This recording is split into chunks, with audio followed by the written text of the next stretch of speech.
आज हम बात करने वाले हैं कुमकुम भाग एपिसोड 12 के बारे में। एपिसोड की शुरुआत में दिखाया जाता है कि सुरेश अपना हाथ पीछे कर लेता है रिंग पहनाने से, और बुलबुल और रचना दोनों मिलकर सुरेश का हाथ आगे कर देते हैं। प्रज्ञा रिंग पहना देती है सुरेश को, और रचना और बुलबुल मिलकर सुरेश को रिंग दे देती है प्रज्ञा को पहनाने के लिए। और आगे कहानी में दिखाया जाता है कि प्रज्ञा और सुरेश का एंगेजमेंट हो जाता है, और इस एंगेजमेंट से सुरेश खुश नहीं रहता है। आगे कहानी में दिखाया जाता है रचना की एंगेजमेंट होने वाली होती है, तो कहानी में दिखाया जाता है रचना का भी एंगेजमेंट हो जाता है और सुरेश प्रज्ञा से बात करने के लिए आता है। मगर बीच में सुरेश की माँ आ जाती है, कहती सारी जिंदगी प्रज्ञा तेरे साथ रहेगी, कहीं नहीं जाएगी, मना कर देती है प्रज्ञा से बात करने के लिए सुरेश को। और फिर सुरेश बुलबुल से बात करने के लिए जाता है, तभी प्रज्ञा की दादी आ जाती, बीच में बात नहीं करने देती। और प्रज्ञा की दादी सुरेश को कहती है प्रज्ञा सीधी सादी है, कभी इसका दिल ना दुखाना। और आगे कहानी में दिखाया जाता है कि सुरेश के पास बुलबुल आ जाती है, कहती है मुझे एंगेजमेंट बीच में छोड़कर जाना पड़ रहा है, कहती है मेरी मीटिंग है दिल्ली में, जा रही हूँ, जाने से पहले अपने जीजू के साथ डांस करके जाने जाती हूँ। और फिर कहानी में दिखाया जाता है बुलबुल सुरेश डांस करते हैं और पूरा परिवार भी साथ में डांस करते हैं। डांस खत्म होते ही बुलबुल प्रज्ञा के हाथ में पहनी हुई घड़ी में टाइम देकर कहते मुझे बहुत देर हो रही है, मैं जा रही हूँ दीदी। बुलबुल रचना को भी बता देती है कि मेरी एक स्टूपिड सी मीटिंग है, कहती है, और कहती है मुझे जाना पड़ेगा। और फिर बुलबुल चली जाती है। और कहानी में आगे दिखाया जाता है प्रज्ञा आती है सुरेश से बात करने के लिए, और प्रज्ञा आगे कहती है सुरेश से कि मुझे और मेरे परिवार को ये खुशी देने के लिए थैंक बोलती है सुरेश को।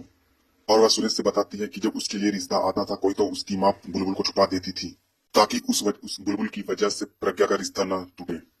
प्रज्ञा आगे कहती है ये सब करना मेरी माँ को मुझे भी अच्छा नहीं लगता था। आगे प्रज्ञा बताती है कि अगर मेरी माँ को लगता था अगर कोई बुलबुल को देख लेगा तो मुझे पसंद नहीं करेगा। बताती है कि क्योंकि उसकी बहन बुलबुल प्रज्ञा से ज्यादा सुंदर थी।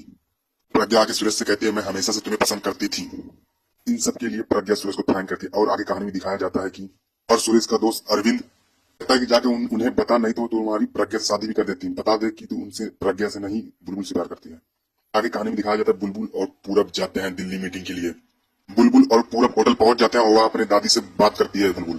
और आगे पूरब बुलबुल से बताता है कि यहाँ एक ही रूम खाली है। और आगे बुलबुल पूरब से कहती है आपने सोच भी कैसे लिया, मैं आपके साथ एक रूम में रहूंगी। और आगे कहानी में दिखाया जाता है कि सुरेश आता है प्रज्ञा को सच्चाई बताने के लिए। ये दिखाया जाता है सुरेश की बहन रचना और पूर्वी उसे खूब छेड़ते हैं।